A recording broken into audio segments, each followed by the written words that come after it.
The year of 1969 has arrived. The muscle car wars are raging, insurance companies are fuming, and Dodge has just unleashed a street weapon that looks like it was designed with a ruler and a fist. The 1969 Dodge Charger RT wasn't just a car. It was a cultural missile rolling out of Detroit with attitude, chrome, and a soundtrack that shook the ground. Yet behind its legendary looks and Hemi growl, the Charger RT hides secrets, strange options, forgotten prototypes, and quirks the brochures never admitted. Today, we're digging into 20 weird facts you probably never knew about the 1969 Charger RT. And wait till you hear why number 1 almost never made it to production. The 1969 Charger RT is more than a muscle car. It's the definitive Dodge statement of power, rebellion, and style, built at the very peak of the horsepower wars. It symbolized freedom, speed, and excess, but it also carried quirks that only deep enthusiasts can tell you. That's exactly why we're going deep into its hidden corners today. If you love stories where engineering, marketing, and myth collide, hit that like button, subscribe, and buckle up. Because this ride isn't just straight line speed, it's full of detours you won't see coming. Number 20. The high-impact colors had wild names. When you think of muscle cars, you think of loud exhausts, wild stripes, and equally wild paint. Dodge took that idea to heart in 1969 when they rolled out the high-impact color program. Instead of sticking with traditional blues, silvers, or blacks, Dodge gave buyers a menu that sounded more like a candy store than a car catalog. Go Mango, Plum Crazy, Sublime, and Top Banana weren't just color names. They were marketing weapons. Chrysler knew teenagers and young buyers wanted cars that screamed personality, so they gave them shades that stood out at stoplights like neon signs. Here's the kicker. Some of these paints weren't even consistent across years. FJ5 Limelight, for example, was renamed Sublime in 1970, confusing collectors decades later. And unlike today's clear coats, these high-impact paints faded fast if not maintained, meaning survivors with original finishes are jaw-droppingly rare. Collectors now pay huge premiums for true factory-coated high-impact Chargers, especially when paired with white vinyl tops or RT stripes. Spotter's tip: check the fender tag for paint codes. True plum-crazy Chargers always spark bidding wars. And if you think Dodge's color palette was wild, number 19 proves the roof over your head could hide an even weirder secret. Number 19. The vinyl top could hide rust. The Charger's sleek fastback profile was already aggressive, but in 1969, many buyers added a vinyl roof to give it an upscale touch. At the time, vinyl tops were stylish and gave muscle cars a luxury muscle vibe. But here's the twist. They also turned into rust traps. Moisture would seep under the padding and sit there, eating away at the roof and C-pillars. By the time the first bubbles appeared, the damage was often catastrophic. Restorers today joke that peeling back a Charger's vinyl roof is like opening a mystery box. You might find pristine steel, or you might find a roof that looks like Swiss cheese. It was so common that many Charger restorations now involve full roof skin replacements. Collectors have learned to check under drip rails, around back windows, and under the vinyl seams before buying. Cars that survive decades without the dreaded vinyl roof rot command serious premiums at auctions. Oddly enough, Dodge never officially warned buyers about this issue, probably because vinyl-topped Chargers looked so sharp in the showroom, and that showroom appeal sold cars. Even today, many enthusiasts still prefer the vinyl look, despite the risks. But while vinyl roofs hid rust, number 18 shows how the Charger's sleek face could hide another problem, literally in plain sight. Number 18. The Charger had a hidden headlamp vacuum quirk. The 1969 Charger's hideaway headlights were one of its coolest design features. When closed, the grille formed a perfect, aggressive crosshair look, pure intimidation on four wheels. But here's the kicker. They were vacuum operated. That meant the lights relied on engine vacuum pressure to flip open. If you had a leak in the system, or if the engine wasn't running, those menacing eyes stayed firmly shut. Period reports tell stories of Charger owners stranded at night, waving flashlights out the window because their headlights wouldn't open. Mechanics back then often called it a showroom gimmick that aged poorly. Dodge eventually added manual override switches, but the system still drove owners crazy. Today, restorers either rebuild the vacuum lines with modern materials or secretly retrofit electric conversions to avoid late-night disasters. Spotter's tip: at classic car shows, you'll sometimes see owners nervously toggle the headlight switch during judging. If they don't flip smoothly, the car loses points on authenticity. Collectors prize working factory setups, even if they're notoriously finicky. And if you thought headlights refusing to open was strange, wait until you hear how number 17 put actual police equipment into a muscle car. Number 17. You could order police equipment on a muscle car. Here's the part nobody expects. You could order police spec gear on a 1969 Charger RT. Dodge offered special equipment options that were usually reserved for law enforcement fleets, things like certified 140-mile-per-hour speedometers, heavy-duty alternators, and external oil coolers. While most of these went into Polaras and Coronets for patrol use, a handful made their way into Charger RTs. Why? Some small-town sheriffs wanted style and speed in the same package. Imagine pulling over speeders in a Charger with full RT stripes. It happened. Period records suggest that certain rural departments ordered them in small numbers, making these hybrids ultra-rare today. Spotting one comes down to fender tag codes and unique speedometer markings. Collectors lose their minds when they find an RT with a certified police speedo. It's the definition of cop car cool. Even stranger, some civilians special ordered these packages, essentially buying a police-prepped hot rod. That makes Survivors part muscle car, part police cruiser, a combination no other car really offered. And if lawmen in muscle cars sounds unusual, number 16 reveals an even bigger threat. Insurance companies actively tried to kill the Charger RT. Number 16. Insurance companies declared war on it. By 1969, the Dodge Charger RT was a street monster. With options like the 440 Magnum and the legendary 426 Hemi, it could run quarter miles in the low 13s, numbers that terrified insurers. And here's the kicker: they decided to fight back. Insurance companies quietly flagged the Charger RT as high risk, jacking up premiums for young drivers to astronomical levels. Some reports claim premiums could be double the cost of a monthly car payment. Dealers sometimes coached buyers to forget to mention the engine size on paperwork, just so they could afford coverage. But word spread quickly, and parents often steered their kids towards smaller engines or less aggressive trims. The irony?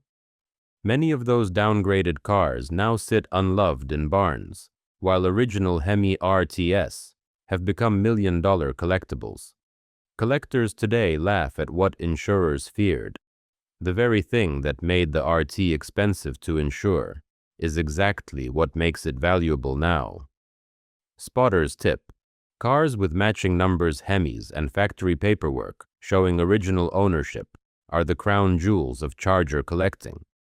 And if you thought insurance nearly killed it, number 15 shows how Hollywood made the Charger immortal instead. Number 15.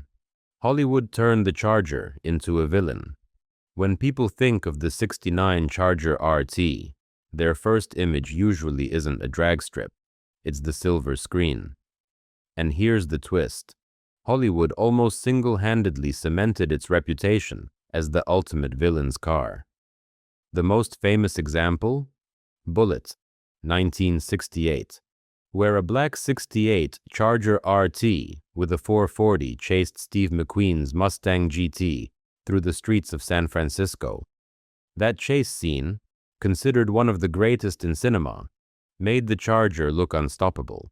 It roared, it slid, it jumped, and it never looked out of place against McQueen's cool.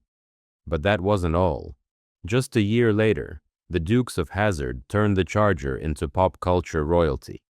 The General Lee, technically a '69 Charger, was painted orange with a Confederate flag on the roof and became one of the most recognized TV cars of all time. Rumor has it, hundreds of Chargers were sacrificed filming stunts, with many destroyed during jumps. Collectors today know that cars painted to resemble the General Lee can fetch attention, but true, unmolested RTs in factory trim remain more valuable. Spotter's tip: factory black Chargers often stir nostalgia because of their Bullitt legacy. And if Hollywood made the Charger iconic, number 14 proves racing nearly rewrote its destiny. Number 14. NASCAR and the Daytona connection. Here's the kicker. The 1969 Charger RT was so dominant that it exposed a fatal flaw in aerodynamics. NASCAR racers discovered that the Charger's recessed grille and flying buttress rear window created massive drag. The car was powerful, but on high-speed tracks, it lost to sleeker rivals. Dodge's solution? The Charger 500 and, eventually, the winged Daytona. The Charger 500 used a flush-mounted coronet grille and rear window plug to reduce turbulence, while the Daytona went nuclear, fitting a massive nose cone and a 23-inch wing. Both were technically based on the Charger, making the RT an accidental godfather of NASCAR's aero wars. Collectors now see these variants as holy grails, with Daytonas commanding seven-figure prices at auction. Spotter's tip: if you see a Charger RT with racing provenance, or, rarer still, paperwork linking it to development, expect deep-pocketed collectors to fight over it. And if aerodynamics shaped its racing life, number 13 shows how something as simple as a seatbelt nearly sparked rebellion. Number 13. Seatbelts sparked controversy. In 1969, seatbelts were becoming mandatory equipment, but muscle car buyers weren't happy. Dodge fitted the Charger RT with lap belts as standard, and shoulder belts were often included, depending on the build date. Here's the twist. Many owners immediately tugged them away, considering belts uncool in a performance car. Some even cut them out. Adding to the weirdness, Dodge experimented with buzzer systems that screamed if belts weren't buckled. The backlash was immediate.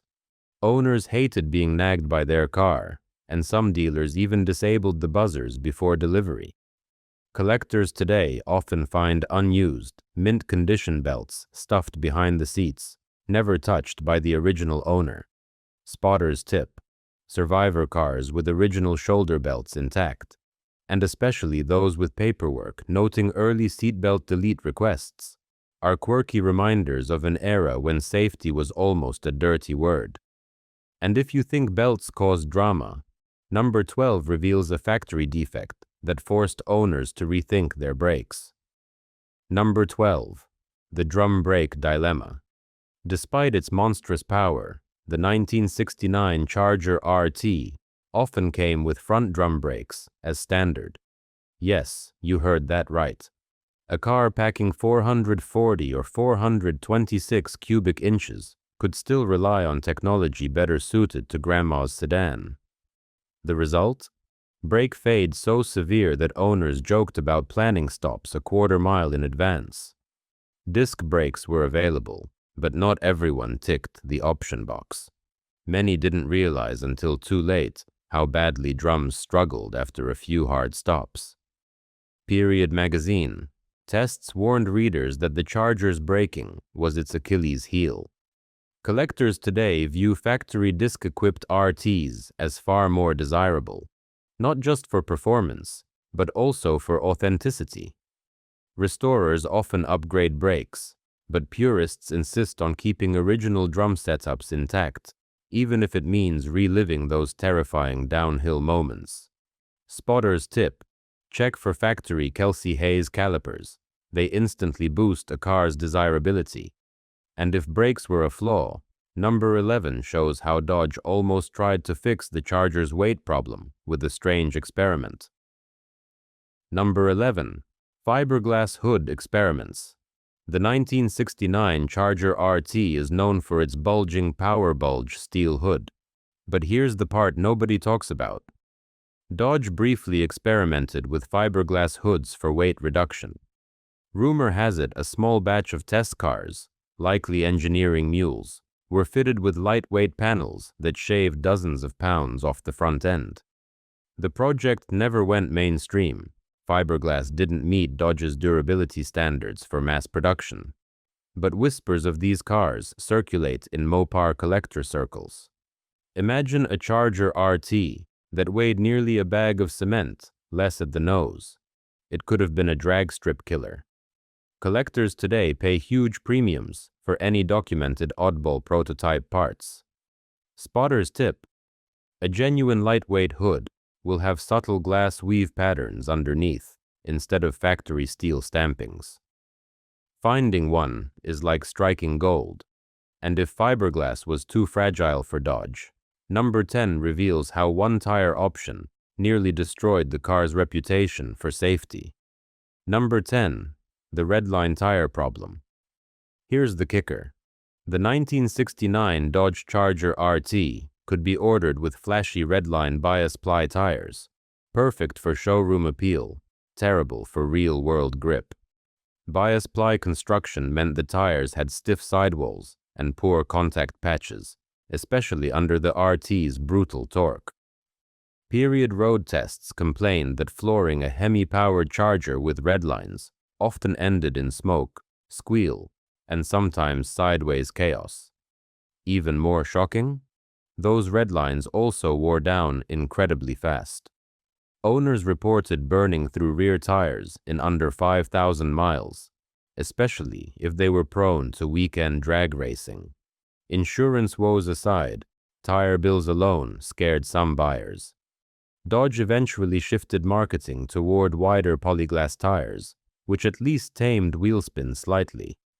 Today, restorers debate whether to keep authentic redline bias plis for show or switch to modern radials for safety. Spotter's tip: a true concourse car will sit on reproduction redlines, but savvy drivers swap to radials the second judging is over. The twist?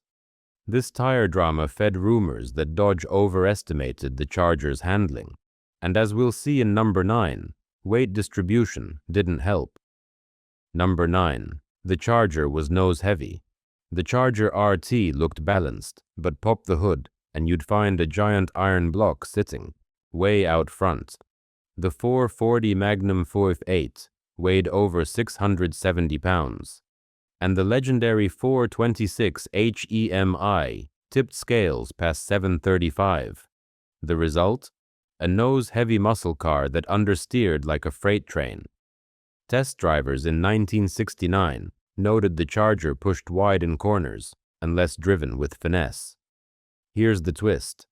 Mopar engineers tried to compensate with heavy-duty torsion bars and leaf springs, but physics still won. On tight tracks, lighter competitors like the Camaro Z/28 could simply dance around it. But here's where it gets weird. Some drag racers loved the imbalance, because that weight over the front tires helped launches. With slicks in back, the Charger dug in like a bulldog, making quarter-mile passes brutally effective. Collectors today know to check suspension codes on fender tags. True RTs came with beefier underpinnings to handle all that weight. Spotter's tip: check for factory sway bars. They're a dead giveaway of performance intent. And if weight issues weren't enough, number 8 shows how Dodge confused buyers with a strange mid-year option shuffle. Number 8. Mid-year option chaos. By 1969, Dodge was juggling dozens of trims, engines, and option codes. But here's the twist. Mid-year changes left buyers scratching their heads. For example, the SE Special Edition package, aimed at luxury buyers, sometimes overlapped oddly with RT features. You could end up with leather trim seats and wood grain accents sitting alongside a drag-ready Hemi. Even stranger, Dodge shuffled paint names and option codes without much notice. A buyer in spring '69 might find different trim or stripe choices than someone ordering just months earlier. Some even reported receiving slightly different emblems depending on assembly plant. Period dealers admitted confusion, with some salesmen pitching packages that no longer technically existed. Collectors today call these mid-year anomalies. They drive authenticity debates because factory paperwork doesn't always match what's physically on the car. Spotter's tip: original broadcast sheets and fender tags are critical when verifying 1969 RTS. Without them, you might be staring at a clone with mismatched options. And if that wasn't odd enough, number 7 reveals how even Dodge itself made mistakes on its own brochures. Number 7. The brochure misprints. Marketing was supposed to sell cars, but Dodge tripped over its own paperwork in 1969. Some Charger brochures misprinted performance numbers, listing incorrect horsepower or quarter-mile times. Even wilder, certain colors and stripe options shown in the brochures weren't actually available until 1970. Buyers walked into dealerships asking for cars that technically didn't exist yet.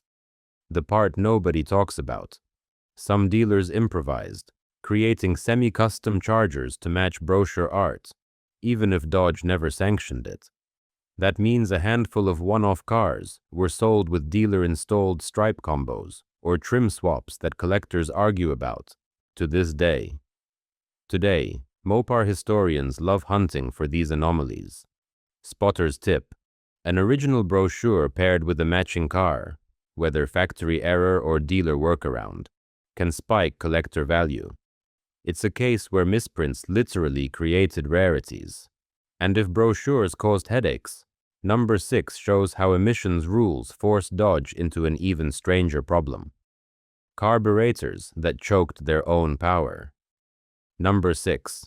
The carburetor restriction trick. Here's the twist.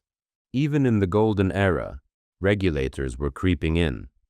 By 1969, looming emissions laws pushed Dodge to detune some Chargers using smaller carburetors and restricted intake setups. On paper, the RT still claimed big numbers: 375 horsepower for the 440, 425 for the Hemi. But period dyno tests sometimes showed lower real-world output than expected. Owners complained their cars felt strangled, especially compared to '68 models. Dodge allegedly kept quiet, fearing backlash if buyers realized horsepower was already under siege. Enthusiasts quickly learned to swap in bigger aftermarket carburetors, instantly waking the car up again.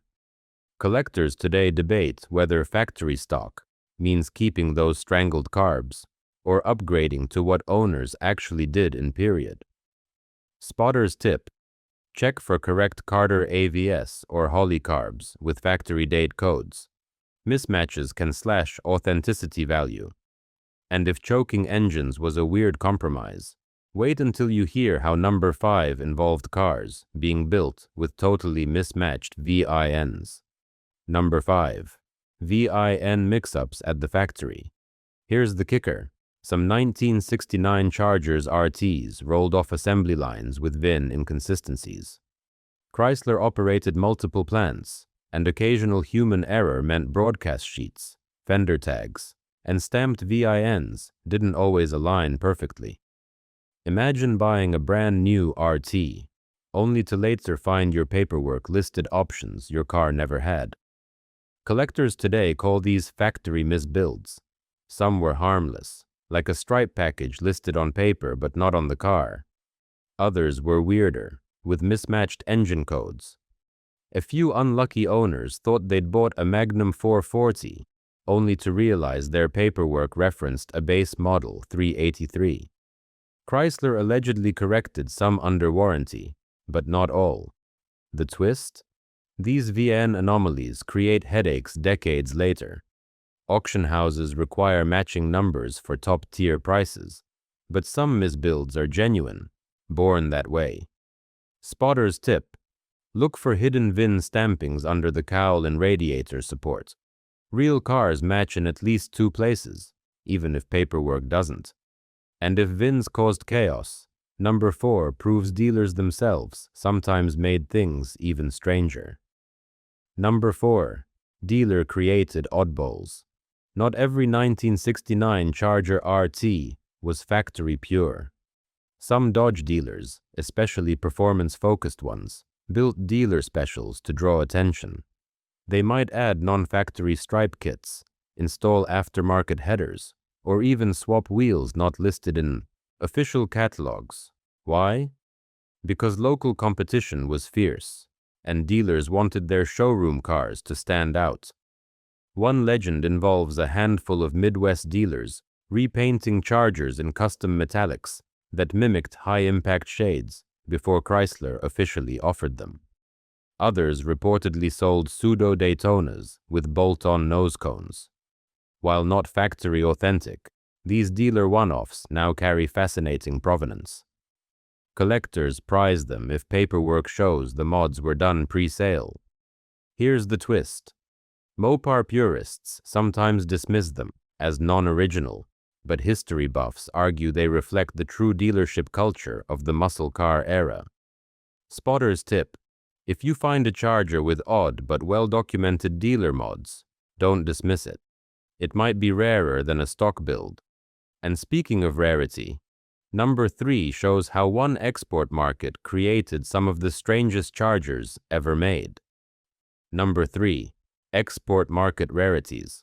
Most 1969 Chargers stayed in the US, but Dodge quietly exported a small number overseas. Here's the twist. To meet local laws, some export Chargers came with bizarre alterations. European-bound cars often had amber turn signals, side marker changes, and metric speedometers. Canadian models sometimes carried slightly different emissions labels. But the strangest?